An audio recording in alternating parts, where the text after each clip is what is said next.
important to me because I believe that the Jews should have a Jewish homeland, and not only for this generation, but for future generations. There's really no other place where I have felt such a sense of community, even amongst complete strangers. Proud of my daughter and my family who live in Israel. Without Israel, Jews have no place to go in the world. Israel to me is the hope of the Jewish people all over the world. It's not only important to me, Israel is important for every Jew around the world. Every time I go there, I'm surrounded by Jews and I feel very comfortable. When we're home in Yerushalayim and my grandchildren say, Savta, let's run down to the Kotel. Every single time I remind them, when I was your age, we couldn't just run down to the Kotel. I didn't have to explain to anyone what it meant to keep kosher. I didn't have to explain to anyone what it meant to be Jewish because I was in a Jewish homeland. We love Israel! It's a Jewish state and I'm Jewish, whether I like it or not, that pretty much defines a lot of my life, and that's one place where my people live. A Jewish homeland makes me very proud. See, that's the only airport in the world that has a mezuzah.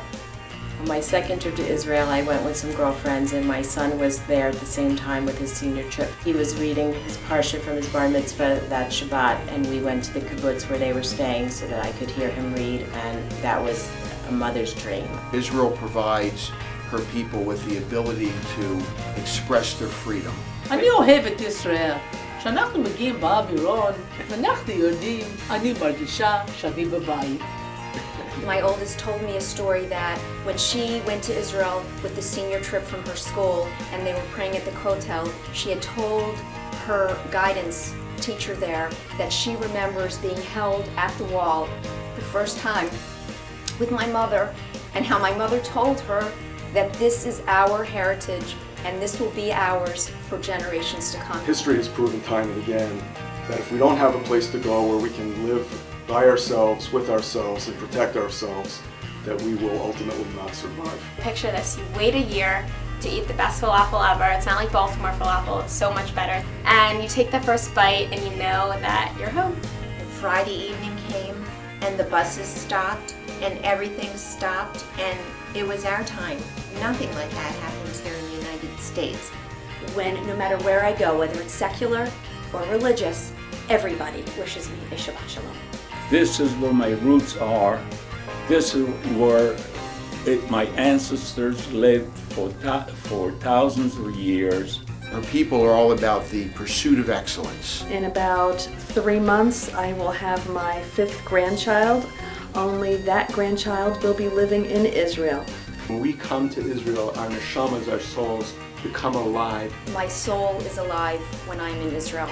I put my tefillin and my talis, and I touched the wall, and I started sobbing. I couldn't control it.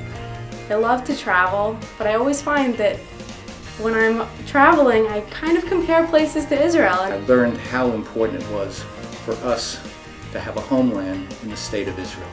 I love the big cities, Tel Aviv, but Jerusalem, I felt like I stepped into the Bible. I'm a history buff, and I feel every place I walk, everywhere I walk in Israel, I walk on history.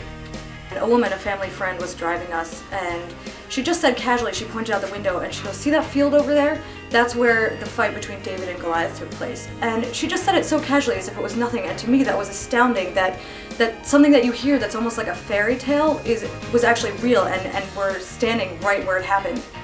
On a more mundane level, I enjoy the falafel, I love the biking, I enjoy hiking, I enjoy the scuba diving. Israel, first of all, is my home. I raised my children there, and my children are Israeli. My son lives in that homeland. He started a family in that homeland. That's our connection. And if you've been to Israel recently, you can't have anything but pride in what you see throughout the country. Just imagine taking all of those different grandmother's recipes and putting them in a melting pot. You have wow Israeli food. Everybody's welcome there. It's a real democracy. The amazing mix of people in Israel, and there's always somebody that you bump into that you know or that knows somebody that you know. Just a feeling of home, a feeling of family. As the plane is landing, it's the same feeling every time. And the feeling is, I'm home. My wish for Israel is that my grandchild will grow up in a safe homeland. My greatest wish for Israel would be to just have it be left alone. Peace in Israel. Peace. That's all what we want. Shalom, peace, and then would be quiet in the world. That's all. That's all we want.